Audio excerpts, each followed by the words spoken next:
triompher de l'inquiétude. Voilà ce que Dieu veut, qu'on puisse triompher de l'inquiétude. Et pour vous rappeler, une des meilleures façons, bien sûr, de ne pas être inquiet, c'est de garder la foi en Jésus. Jésus va dire dans Matthieu 6, ne vous inquiétez de rien, mais cherchez premièrement le royaume de Dieu et sa justice, et toutes les choses qui vous inquiètent, en réalité, vous seront données par-dessus. Donc, on voit bien que Jésus nous donne la solution. Il nous dit d'abord, il y a une question de priorité.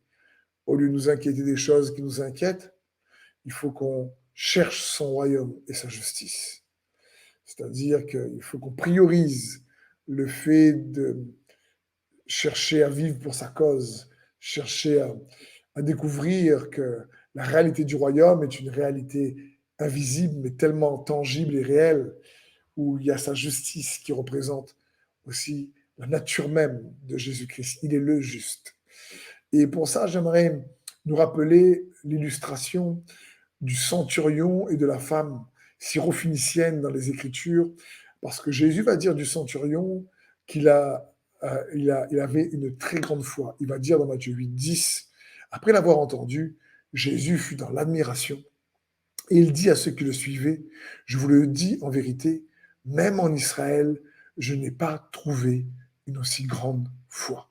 C'est juste incroyable le compliment que reçoit le centurion de Jésus. C'est quand même phénoménal. Et Jésus va dire aussi à la femme syrophénicienne qui emmène sa fille, qui est possédée d'un démon et que lorsqu'il va lui dire non, je suis pas là, je suis pas venu pour toi, je vais pas répondre à ton besoin. Mais cette femme va lui dire, mais quand Jésus va lui dire, mais il n'est pas là pour donner le pain des enfants aux petits chiens, elle va dire, mais les petits chiens mangent même les miettes qui tombent de la table. Et là, Jésus va dire, wow, que ta foi est grande. Sur cette parole, ta fille sera délivrée. Il faut bien comprendre que dans les deux cas, quand le centurion va dire, mais c'est pas la peine de venir chez moi, parce que Jésus voulait venir chez lui, dire son serviteur. Et le centurion va dire, c'est pas la peine de venir chez moi, parce que comme moi, je suis sous des ordres et j'ai des gens sous mes ordres, toi pareil, dis un mot, parce que je sais que un mot, et mon serviteur sera guéri.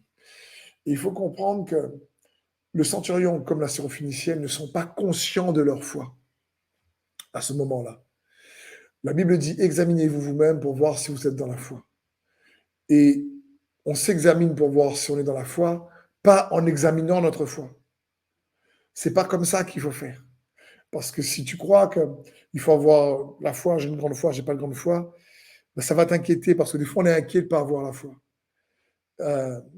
S'examiner pour voir si on a la foi, c'est juste garder les yeux sur la capacité de Jésus.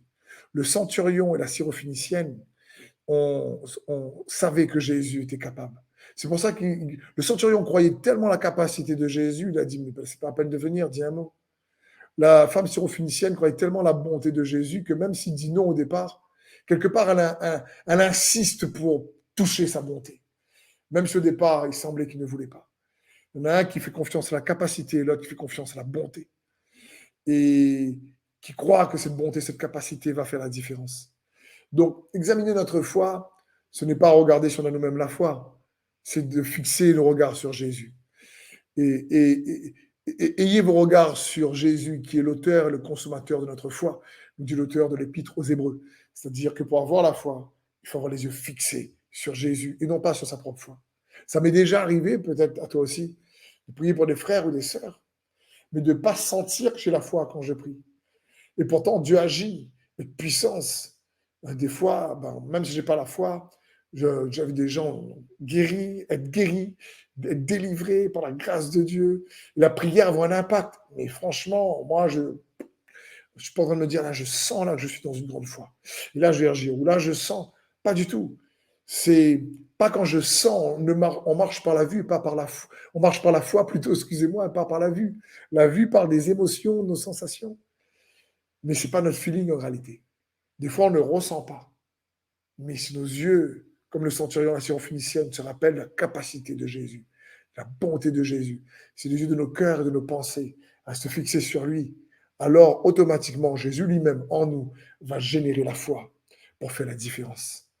Donc, triompher de l'inquiétude, c'est pas en examinant si on est dans la foi, en examinant notre foi. C'est en examinant si nos yeux sont toujours fixés sur la capacité, la bonté de Jésus. Et lui-même générera la foi en nous qui fera disparaître l'inquiétude. Voilà une des manières qu'il nous faut recevoir la parole avec foi. Voilà une des manières dont il nous faut comprendre cette vérité pour que nous puissions rester dans la foi, même si on ne le ressent pas. Je prie que le Saint-Esprit vienne fortifier ta foi et te faire triompher de l'inquiétude. Dans le nom de Jésus. Amen.